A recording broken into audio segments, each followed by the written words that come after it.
അടുത്ത ദിവസം ഗോൾഡി പരുന്ത് വന്നു. വൗ, രാവിലെ തന്നെ നല്ല ഫ്രഷ് മുട്ടകൾ തിന്നാൻ കിട്ടിയാൽ സൂപ്പർ ആയിരിക്കും. ഈ പക്ഷികൾ എന്നെ രാജാവായി അംഗീകരിക്കാൻ തയ്യാറല്ല. അതുവരെ ബലം പ്രയോഗിച്ച് എന്റെ കാര്യം നേടേണ്ടിയും വരും. അവൻ മുകളിൽ നിന്ന് നോക്കി മുന്നോട്ട് പോവുകയായിരുന്നു. ടീനു മൈനയോട് സംസാരിക്കുകയായിരുന്നു. അവരിരുവരും നീലഫലത്തെക്കുറിച്ചായിരുന്നു സംസാരിച്ചു കൊണ്ടിരുന്നത്. നിങ്ങൾക്കറിയാമോ, നമ്മളെല്ലാവരും ഗോൾഡി പരുന്തിനെ കൊല്ലാൻ പോവുകയാണ്. എന്താ എന്താ പറഞ്ഞത്? നിങ്ങള് ആ ഗോൾഡി പരുന്തിനെ കൊല്ലുവെന്നോ? ഇതെന്താണ്, എന്നെ കൊല്ലാനുള്ള പ്ലാനിംഗ് ആണോ? ഗോൾഡി ശബ്ദമുണ്ടാക്കാതെ ഒരു കൊമ്പിലിരുന്ന് അവരുടെ സംസാരം കേൾക്കുവാൻ തുടങ്ങി. നമ്മൾ എങ്ങനെയാണ് ആ ദുഷ്ടനായ ഗോൾഡിയെ കൊല്ലുക? അവൻ വളരെ ശക്തിശാലിയാണ്. ഇത് എല്ലാവർക്കും അറിയാം.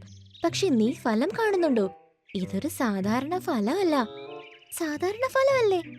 അത് ഏതെങ്കിലും മൃഗമോ പക്ഷിയോ ഈ ഫലം ദിവസവും 4 എണ്ണം ഒരു മാസം തുടർച്ചയായി കഴിച്ചാൽ അവർ നല്ല ശക്തിശാലികളായി മാറുമെന്ന്.